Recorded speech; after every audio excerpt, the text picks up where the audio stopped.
being in the United States and never been in Africa, it makes me wonder why we haven't built anything here yet in Well, America. I would say one, we have, and that whenever there has been real or perceived black progress in America, has always been followed by a period of racial retrenchment. So whenever we've built something, white people would come and destroy it. Okay, but that was in the past. I mean, now we have more educated people. We make more money. We even have people that can work from home. So to me, we're in a perfect situation to build another Black Wall Street. And now with the internet the way it is, the way information gets out as quickly, I think it would be harder for them to destroy it. Yeah, I wouldn't. I don't know about that. I disagree. I mean, we still in a country, B. You know what I'm saying? So, but I think that's a great point. Anyone want to respond to Brother Bag's statement? Yeah, I don't really see us building nothing that's actually going to be for the liberation of Black people.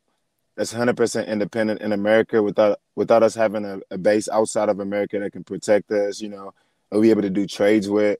Because I don't see them allowing Black people to create a system underneath their system. And they're powerful because they're oppressing you. So I don't see them allowing that. That's literally suicide attempt. And I feel like us just trying to focus in America and trying to build in America is going to be 10 times difficult if we're not connected globally, and building international relationships. I feel like that's key. We must build international relationships.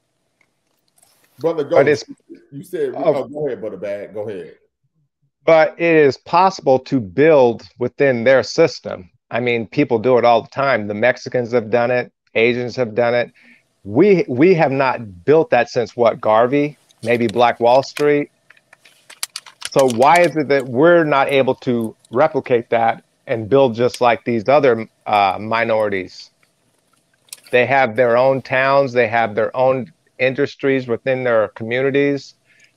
Right. So I see enclave. So I would say this. I think we do. I think sometimes we don't give ourselves enough credit, right? So we do know that if you go to any Black community, they tend to be local mom and pop organizations. I mean, businesses, right? There are numerous Black-owned businesses where I'm from, right? We know oftentimes, even in many Black communities, we are the predominant population on a particular side of town, right? And on that particular side of town, we have numerous businesses. If it's laundry, it might be a small little grocery store, so on and so forth. So it's something that's happened, but it hasn't happened in the manner in terms of the dollars that's being distributed in the way it did during yesteryear. But we also have to know that part of the reason why when we had those Black Wall Streets, and of course North Carolina, Tulsa, Oklahoma, so on and so forth, was because of segregation, and we were only allowed to buy, sell, and sell our own.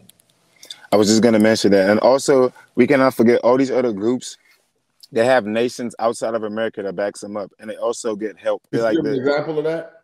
For example, the Asian community. Like the Asian community, they get help from America also. They do deals with them. They invest into them. That's the reason why China is a superpower that it is right now, because they do trades with America. America helps them. America was investing into China. As Black people in America, we really don't. We don't have nobody that's protecting us or that's looking out for our best interests. And also, Black Americans are about, 13% or 14% of the population?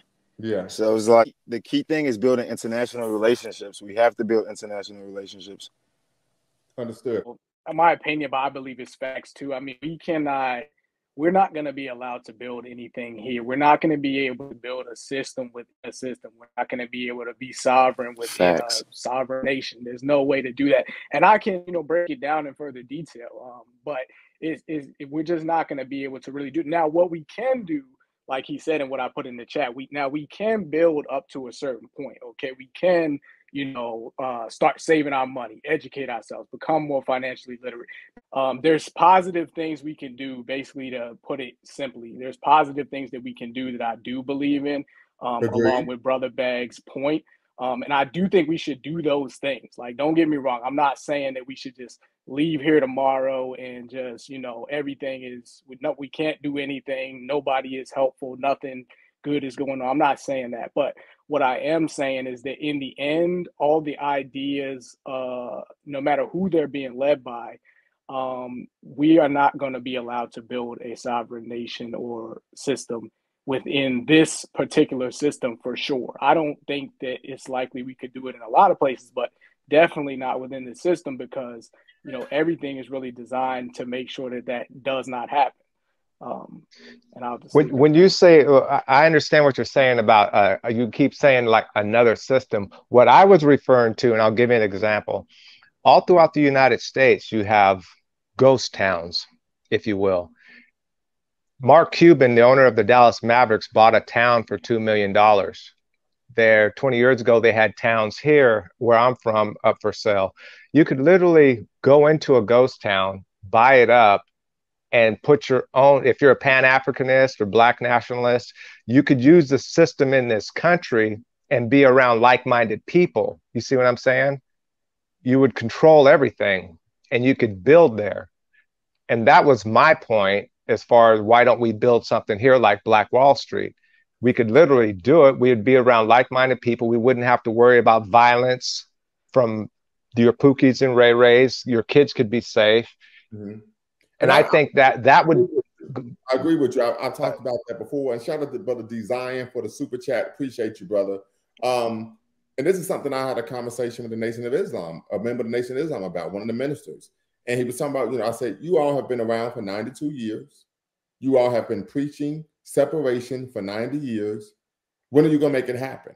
I said, you could very easily, you don't have to buy a town. You could go to an unincorporated part of a county, get a lawyer, get a bunch of signatures, and incorporate that, move there, start building, and then create a town. In fact, this is not something that is far-fetched. In fact, this is how suburbs were created. White folk didn't want to live with Black people, around Black people, so they moved out the city, moved to unincorporated, undeveloped parts of the county, and created their own municipalities. Do we have any example of like Black people actually creating a 100% independent system underneath the system besides Black Wall Street? And we all know why that was possible, because we were segregated. So do you think that it's like, I'm not really seeing, like, I don't really see how that's like possible, because we're the main enemy. Like, all these other groups are not really like enemies. Like, they become allies or something. They're not really like, you know what I mean?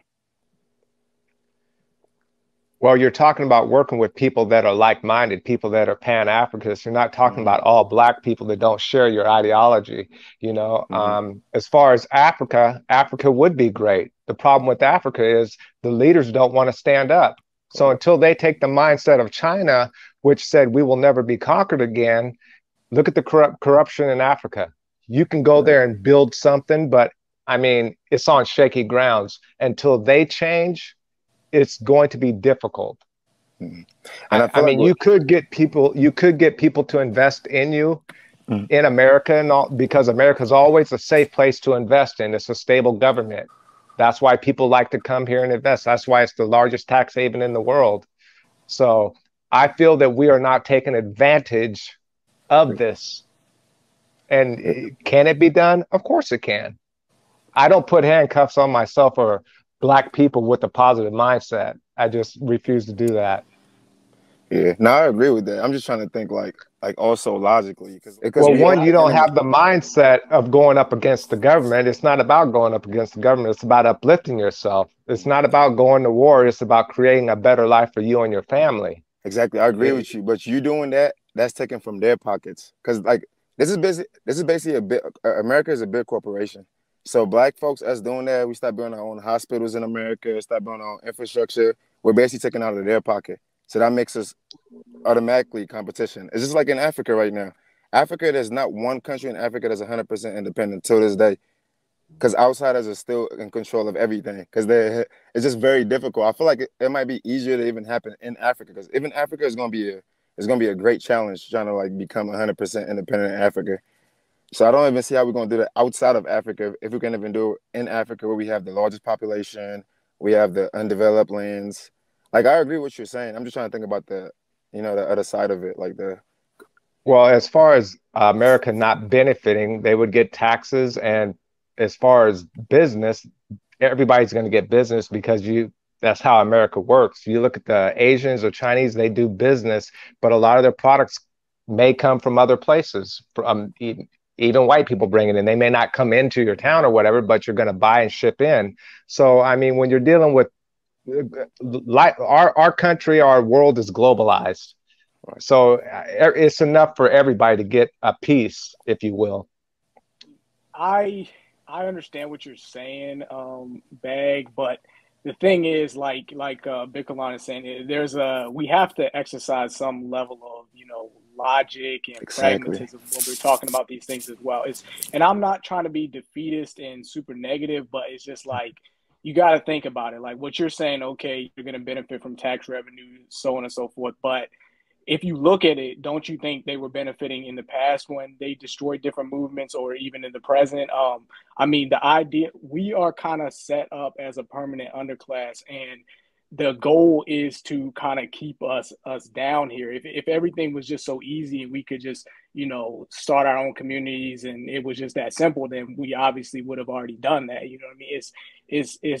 It's not that simple. It's just the thing, and they will find a way to destroy any attempts there. Now, I'm not saying that we shouldn't try, but I'm just saying it seems like kind of cognitive dissonance to act like, oh, they won't, they'll just let us, start these towns and do everything and there won't be any resistance. Like, I don't see that being the case. What's your opinion? And Bag, I don't want you to think that I feel defeated, because I'm all about nation building, 100%. I just want to think like more logical. You know what I mean? So we just don't build it up and it get burnt down. We have to think about security, everything, just like they're doing. But that's all I digress. Well, I think a contemporary example of that would be what Chokwe Lumumba Sr. and of course Jr. is now doing in Jackson, Mississippi. So of course, Chokwe Lumumba Sr. was a ardent, very vocal Pan-Africanist, right? And then of course we know that he moved to Jackson, Mississippi, ran for mayor, publicly running as a Pan-Africanist, right? And was successful. And then they started developing a Black power base in Jackson, Mississippi. So much so that it even attracted Deion Sanders to come and, of course, become the head coach at Jackson State University. So there are ways that this can take place. And I think, but here's the other thing I always talk about when, I think people are familiar with Star Wars. If you never watched Star Wars, you're familiar with the theme of Star Wars, right? And I always remember the second Star Wars movie is entitled what? The Empire Strikes Back. So whenever you throw a punch, you have to be ready for another punch to come back. And so I think we may not find situations in which we're looking at racial retrenchment in the manner we did 100 years ago, where they're just going to burn the whole town down. But it might be to try to undermine the leadership. It might be to try to undermine the industry. And we know in America, everything is based on competition, even though I think that's a bit of a lie, because we know things has been set up in a manner which, affirmative action has historically in America has been white. But I think these are just issues that we have to be willing and ready to combat.